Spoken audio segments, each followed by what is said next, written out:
Hey everyone, thanks again for tuning into this workshop. Hope you're all having a wonderful day. Today we're going to be talking about Master of One. I really like this book. I actually just finished it just a couple hours ago because I was determined. I was determined to read it. I even woke up early to read it. I'm determined. And really liked it. I will say this, it is long. Um, I don't mind long novels. I've read books that are 600, 700, 900 pages long. It's not really deterrent for me. The work's been kind of hectic lately. Not hectic crazy, just like, minimum staff. So managers are kind of working overtime. Not that you care, but so work's been leaving me a little too exhausted to read, and this book had to be read.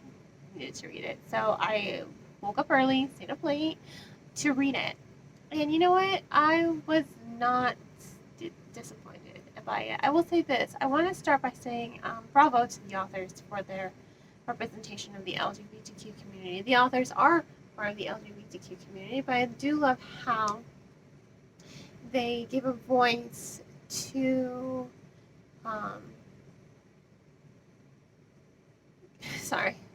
they gave a voice to transgenders and to the gay community, and I really did appreciate that. I love how I'm seeing that more and more in literature as I'm reading. Whenever I review my books, I have to keep clicking LGBTQ. If you're interested, I have a whole subsection on my website. If you are interested in LGBTQ representation of books, I do click that. So there is a subsection on my blog under my page book reviews. But like I said, I love that I'm seeing that more and more in literature. And I love how these authors have done it with this novel, especially because when you meet Master 5, I'm not even gonna try to pronounce her name. I had an ebook copy, and I accidentally already deleted it. It was about to expire. Which is another reason why I was going, like, I was reading it, and then there's a pronunciation guide. I'm like, I need to remember this for my review later today. Yeah, no, totally forgot. But Master 5 is what I'm going to call her, and I like how in her first POV chapter, she's already been introduced. We already kind of know her from other characters. She exists in the scene. She is spunky. I like her. I like how there is a scene, and she's just kind of referencing, her father, how he always wanted a son, and how he was okay with having a daughter instead. I love that acceptance. I like how I'm seeing that more and more in literature, because real life should be like that. It should be that accepting and loving. And I do like that the authors have done that in this novel. There's a lot. Especially with Rags and Shining Talon. I love their relationship. I love how it grows and develops, and I love how we get to understand Rags as a character and Shining Talon, who is a fae. He's like 700 years old, and he was awoken by Rags. I do love their dynamic. I do like how the story ends with them. And I think it's wonderful to see the representation that is in this novel. I feel like it always impresses me when I see diverse literature, when I see more Hispanics putting Hispanics in books, and, African Americans, the rise of African American literature. Not so much the rise of it, but the rise of the awareness of it, because it's always existed. It's just never gotten the same kind of hype or respect, I think, as, I know, getting a little, but I think it's important to be said. And I like how LGBTQ community is becoming more represented. I like how all these minorities are being represented more, because they exist. We exist. I am a bisexual Latina. I exist. Why shouldn't I exist in literature? You know what I mean? Uh, so I do like that representation is there in the novel. In it's rising. The awareness of it is rising. The popularity of it is rising, and I think it's important for future generations to be free, to be who they are, and not fear the stigma that society may place on them. So, thank you, authors who are a married couple. They are uh, they are amazing, and I do applaud you for that. But let's get back to this book. I think I've gone off on a little tangent right there. Sorry, but not really. I did appreciate this novel. Like I said, it was long, but these chapters are bam, bam, bam, bam, bam, bam, bam. When I started chapter, I'm like, are you done with it? New chapter. Oh, are you done? New chapter done. The pacing is incredible. It really starts off. Pardon me.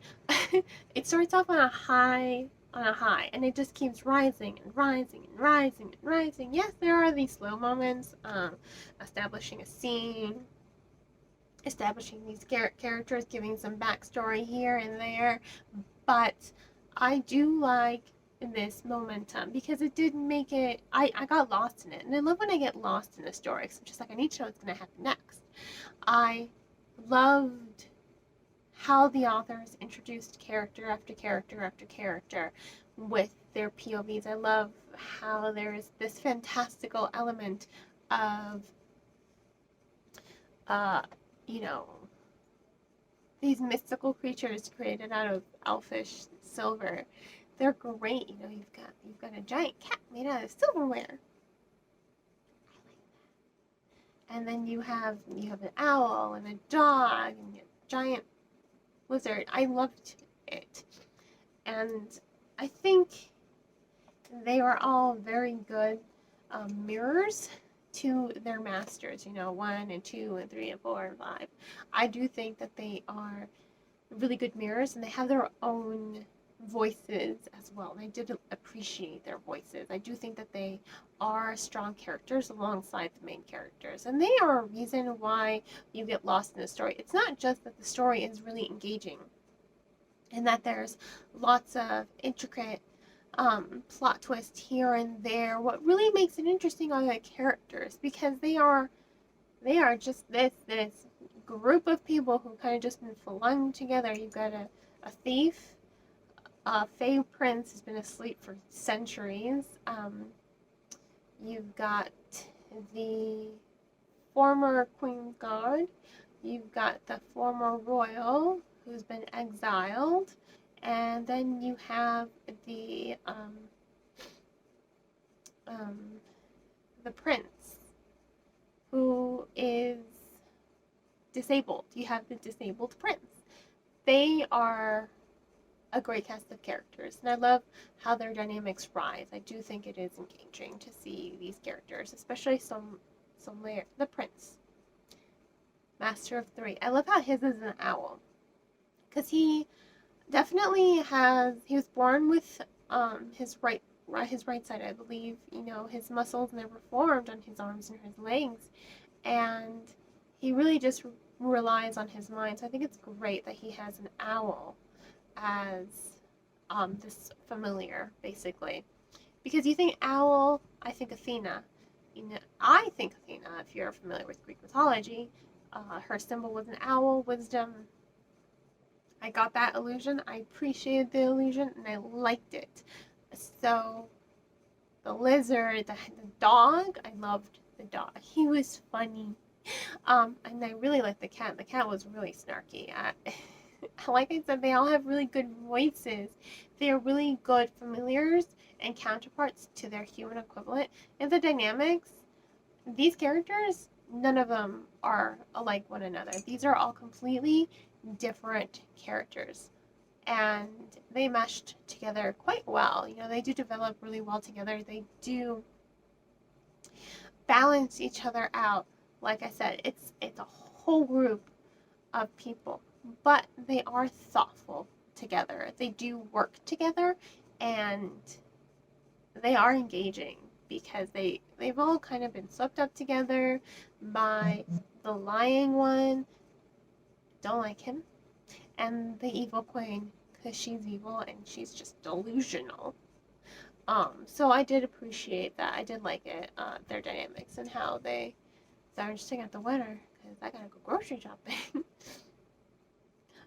So I did like and appreciate the dynamics and characterization with this novel. I thought it was really good. I was a little thrown at first, but you open the book, you get you're flipping through your chapter count. I'm just like, there are how many chapters? And I'm like, how long is this book? But once you're reading it, you really do get lost in the story. So it's not daunting at all. I just think it's worth noting. But the pacing is really fast. It really just keeps going and moving forward at a very smooth, fast pace, but it doesn't lose the world building. It doesn't lose the history. It doesn't lose backstory. It doesn't lose characterization or personality. These authors did a really good job with bringing this story to life. And you know what? I want a book 2.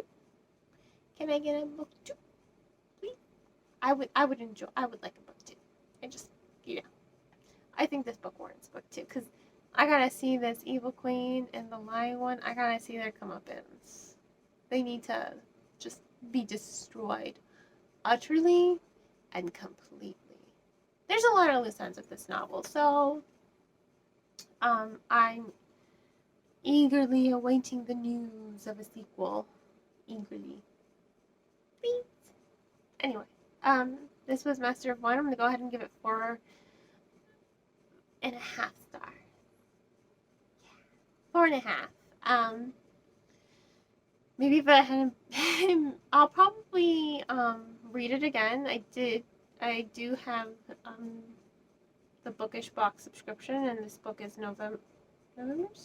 Yeah, this book was November's selection, so I'm gonna have it. It's worth owning, I think. So I'm probably gonna read it again, hopefully when I have more time, where I can just kind of sit down and relax and not be like, oh my god, this book's expiring, I have to read it. So 4.5 stars for right now, just because I really do appreciate the representation in the novel. I really do appreciate the story. I do think it is a compelling and engaging story overall. And so, you know what? On that note, yeah, 4.5 stars. I'll include a link to purchase the book, bookshop.org. Percentage of proceeds do go to support your local booksellers. Please support your local booksellers. Don't just go off on Amazon. They get enough business, they don't need more. I will provide a link in the description below. If money's tight, please check out this book from your local library, because libraries are a great resource and definitely deserve our support. And I hope that you will continue to support me by liking this video, subscribing to my channel, and sharing it with all your book loving friends. On that note, happy reading, guys.